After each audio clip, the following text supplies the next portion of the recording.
Thank you for joining us today. I pray that our time together will help you experience Jesus and to share his grace. Today we're going to be in Luke chapter 15, verses 11 through 32.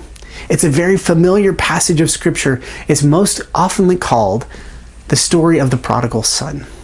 But before we dive into our text, I want to share with you a little story that happened to me a couple of weeks ago. A couple of weeks ago, I was having one of those horrible Mondays. You know, it's one of those days that you wake up, you get bubble gum in your hair, you step on a Lego, and nothing goes right. I was having one of those days. I was about to get in the shower, and I got a phone call from the office saying, it's time, you need to come in because we have somebody that needs to speak with you. I didn't have any appointments booked, but I decided, okay, let me get cleaned up and I'll be right there. So I turn on the water for a shower and recognize that there is no hot water. Our hot water heater is broken, and so I take the world's quickest cold shower. And so after my shower, I'm getting ready and I'm headed out the door, and just wham, all of a sudden, this smell knocks me off my feet, and I have to determine where that funk is coming from. And so I follow the trail into the garage, where I find that our freezer the door has been left open. Now, I live in Southern California, and it's in the middle of summer, and this door has been open for several days, and the smell that filled the air was decay, the stench of death. I mean, even the popsicles had somehow spoiled. And so I closed the door angry, and I just said, I'm going to deal with this mess later. And so I get in my car and I go to the office, and I sit down in my office, and then I take a deep breath and prepare myself for the visitor that I had waiting on me. And so as I sat there in the office, this man opens the door, and his name is, we'll call him Mr. V. Mr. V comes in and says, Pastor, I need to talk with you because I need some help. And so he sits down and we talk, and I find out that Mr. V is from Michigan. Him and his family had come to California a couple years ago to get away from some bad neighborhoods and some toxic people in their lives. So they made the trip all the way to California to get a new start. Well, Mr. V had found himself in some trouble. He had made some more bad choices, and he went to jail. But as he finished and served his time in jail, he went out and got another job, and things were starting to look up for Mr. V. Then all of a sudden, COVID happened, and his job was actually eliminated, and Mr. V found himself homeless and broken and far from home. We spent some time talking about crack cocaine, addiction, forgiveness, and the love of Jesus. We talked about second chances, and we got him a bottle of water and some snacks, and we got him a bus ticket on the way to his new rehab facility. And I remember sitting there going, I don't remember seeing a car. He didn't have a car. But I didn't remember seeing him come into the building, because he was waiting on me and he wasn't in the building.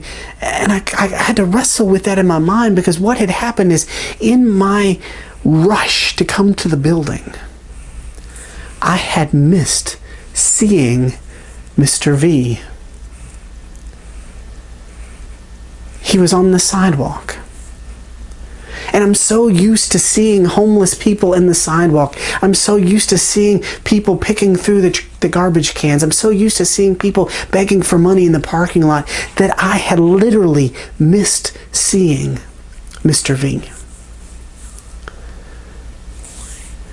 In the state of California, we have 113,660 people experiencing homelessness, according to the latest record. And one of the problems is that with homelessness, we become accustomed to seeing people, but not really seeing people. We become hardened to the idea of these people. We start to develop attitudes about these people we've never met. We start to say, if you would just get a job and clean yourself up, you could be fine. You could get off the streets. If you just stop doing drugs, you could get off these streets and you could be a taxpayer and you wouldn't have this problem. You see, sometimes we harden our hearts to the point of these people that we don't even see them anymore. We don't see them as people. This morning we're going to be in Luke chapter 15, but I want to start at the beginning of chapter 15 before we dive into chapter 11 through 32. In Luke 15, 1 and 2, it says, "Now all the tax collectors and sinners were coming near to listen to him, and the Pharisees and scribes were grumbling and saying, 'This fellow welcomes sinners and eats with them.'" You see, Jesus feels the need to tell this amazing parable because the religious people are looking at all of these social outcasts, these unclean people. They see them as sinners. They don't see them as their brothers and sisters. They don't see these people as people made in the image of God. They see them for their sins. They see them how they don't measure up. They see them not in their true identity, but as their vocation in life or their location in life. And Jesus needs to wake these people up and says, you need to wake up and come celebrate with me. Have open table fellowship with these people and celebrate this kingdom of heaven. I think this story is important to us because I think it helps us to keep our eyes open on who God welcomes into the kingdom of heaven. I think this parable helps us to open our eyes to those people who are right in front of us that we are missing. You know this story in Luke chapter 15, verses 11 through 32. You know the parable of the prodigal son. You have this young man who goes to his father disrespectfully and says, give me my money, give me my inheritance. And the father, who is being basically told that he would rather die and rather have his money than his father, still gives his child money. And the son goes far away and he spends all his money. And I want you to see what happens. It says he went, squandered all he had. He was in a distant country. When he had spent everything, a severe famine happened in the nation. And he began to be in need. He found himself homeless. And he went and he got a job feeding pigs. And no one gave to him. I want you to see the similarities in Mr. V's story. And I want you to see the similarities in this young son's story. Notice he was far from home. He made some bad choices. No one would give to him. Notice these similarities. There was a famine. There was a national emergency. You see how these two stories kind of coexist? You have the young man and Mr. V. Their stories are very similar together. Because what you see is homelessness. It doesn't just happen because you choose to be out on the street. Usually it's because you're far from home. There's a medical emergency. There's a famine. There's something that's causing you not be able to work. There's no one giving to you, so you find yourself broken and living on the streets.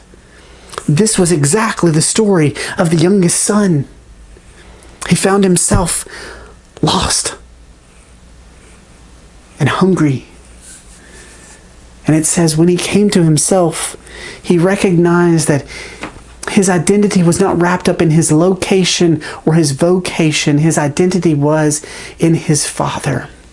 And so he goes and says, I will go to my father and I will be his hired hand. I don't have to be his servant. I just can be hired on and I can work for my dad and things will be okay. And so he goes and his father, I just love this image. The father sees him from afar off and he runs to his son.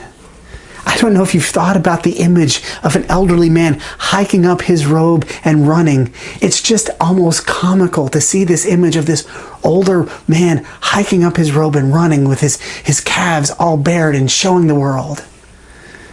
But the father doesn't care about being embarrassed because his son has come home. And he says, put on the best robe for him. Give him his integrity back. He says, put on the family ring. Give him his identity, authority back. Put on shoes on his feet. He's not supposed to look like a slave. Give him the shoes of a son. And we're going to have a party. We're going to kill the fatted calf and we're going to celebrate together around this table fellowship, because my son was lost, is now found, has dead, and now come back to life. You see, the father knew the identity of the son. It wasn't the location or the vocation. It was in who he belonged to. Yet we see the older son. He hears about the party and he's so mad that his brother is being celebrated because he's not worthy of a party. He's not worthy to be celebrated.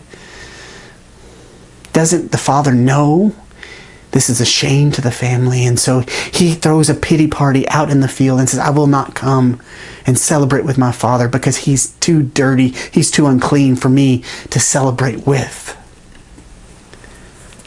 And so the father goes out and entreats the other brother and says, please, your brother has come back home. We had to celebrate. And the brother says, no, your son messed up. Not my brother, but your son messed up. But the father entreats him anymore and says, please, your brother has come home. He was lost and is found. We need to celebrate. And so Jesus ends the story with this question: will he go in and celebrate with his unclean brother, or will he stay outside and pout? You see, church, the choice is up to us. We can continue to look past people along the side of the streets. We can continue to be so wrapped up in our own drama that we miss to see these other sons and daughters of God right in front of us. We have a homeless ministry here that you can be a part of, and I would love for you to be a part of, to come be a part of our guest chef program so that you can help feed these sons and daughters of God.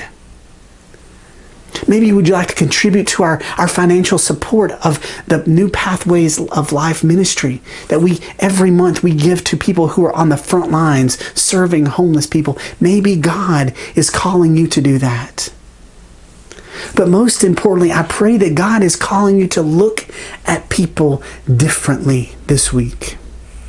Don't be like me. Don't rush through your life and miss the people God has placed right in front of you.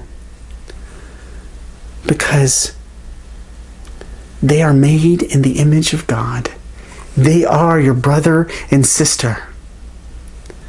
And God is calling for you to welcome them just like God welcomes you. God forgives us of our sins. God gives us integrity and identity. And he celebrates when we do something good. He celebrates when we admit our wrongs. And maybe we need to admit our wrong now in the way that we have treated our homeless brothers and sisters.